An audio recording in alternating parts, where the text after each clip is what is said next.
حضرت آسیہ رضی اللہ عنہا، حضرت آسیہ فرعون کی بیوی تھی اور موسیٰ علیہ السلام کی دعوت پر اسلام قبول کر کے ایمان لے آئی تھی۔ مصر کے بادشاہوں کا لقب فرعون ہوا کرتا تھا۔ حضرت موسیٰ علیہ السلام کی پیدائش سے قبل اس وقت کا بادشاہ مصر فرعون تھا، جو مصر کے تمام بادشاہوں میں سے سب سے زیادہ سخت دل، ظالم اور بدخلق تھا۔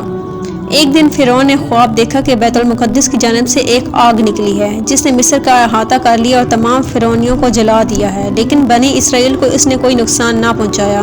اس خواب سے فرعون بہت پریشان ہوا۔ اس نے خواب کی تعبیر بتانے والے ماہرین سے اپنے اس خواب کی تعبیر پوچھی تو انہوں نے بتایا کہ اس خواب سے یہی سمجھ آتا ہے کہ بنی اسرائیل میں ایک بچہ پیدا ہوگا جو تمہاری بادشاہی کے زوال کا سبب بنے گا۔ یہ سن کر فرعون نے حکم دیا کہ بنی اسرائیل میں جو بچہ پیدا ہو اسے ذبح کر دیا جائے، اور اس طرح اس کے حکم سے ہزاروں تعداد میں بچے ذبح کر دیے گئے۔ جب حضرت موسیٰ علیہ السلام پیدا ہوئے تو آپ علیہ السلام کی والدہ کو یہ خوف و اندیشہ لاحق ہو گیا کہ فرعون اور اس کے ساتھی بچوں کی تلاش میں لگے رہتے ہیں، اگر انہیں پتہ چل گیا تو وہ میرے بچے کو بھی قتل کر دیں گے۔ چنانچہ آپ نے موسیٰ علیہ السلام کو ایک صندوق میں ڈال کر دریا میں بہا دینے کا فیصلہ کر لیا، کیونکہ اللہ کی طرف سے آپ کو یقین ہو گیا تھا کہ اس طرح بچہ محفوظ رہے گا اور ایک دن انہیں واپس مل جائے گا۔ چنانچہ آپ نے موسیٰ علیہ السلام کو صندوق میں ڈال کر دریا میں ڈال دیا۔ صندوق بہتا ہوا فرعون کے گھر کے قریب سے گزرا۔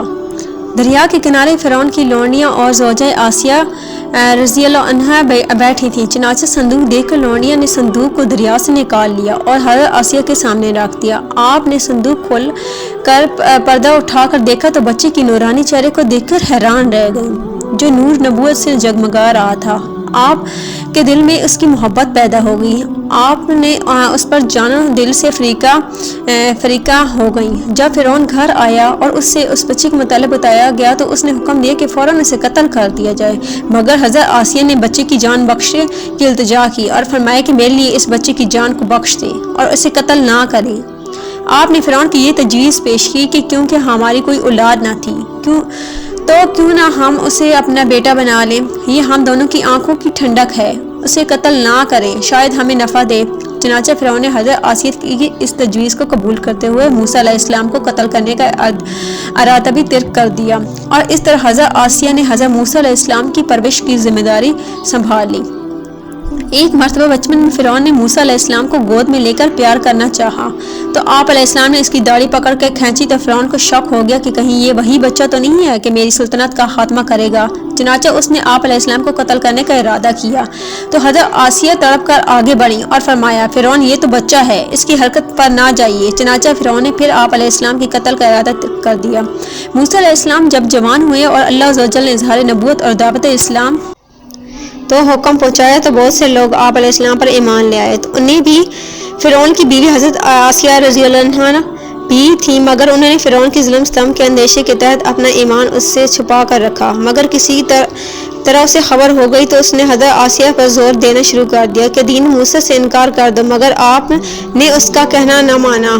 آپ رضی اللہ عنہا کے انکار پر وہ سیخ پا ہو گیا۔ اس نے حضرت آسیہ کو طرح طرح کی اذیت ناک سزائیں دینے کا حکم جاری کر دیا۔ آخر کار بڑی بڑی کیلیں لائی گئیں اور حضرت آسیہ کے چاروں ہاتھوں پاؤں میں ٹھوک دی گئیں اور آپ کو گرم تپتی زمین پر لٹا کر سینے پر بھاری چکی رکھ کر چہرہ سورج کی جانب کر دیا تاکہ آپ حرکت بھی نہ کر سکیں۔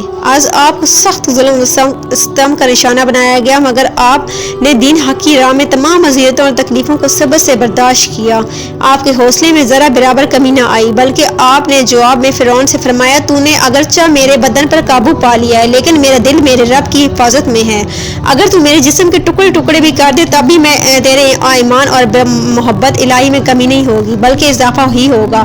العرض اس حالت میں فرشتے اپنے پروں سے ان پر سایہ کرتے اور وہ جنت میں اپنا گھر دیکھا کرتی۔ آپ نے دین کی خاطر سخت آزمائشوں کا سامنا کیا لیکن ان کی زبان پر تو کبھی کلمات شکوہ جاری ہی نہ ہوا۔ اتنی تکلیفوں کے باعث بھی ہمت میں کمی نہ آئی، بلکہ جیسے جیسے سزاؤں کا سلسلہ سخت ہوتا گیا آپ کے ایمان میں مضبوطی آتی گئی اور وہ اللہ کی رضا کے لیے ان سزاؤں کو صبر سے برداشت کرتی گئی۔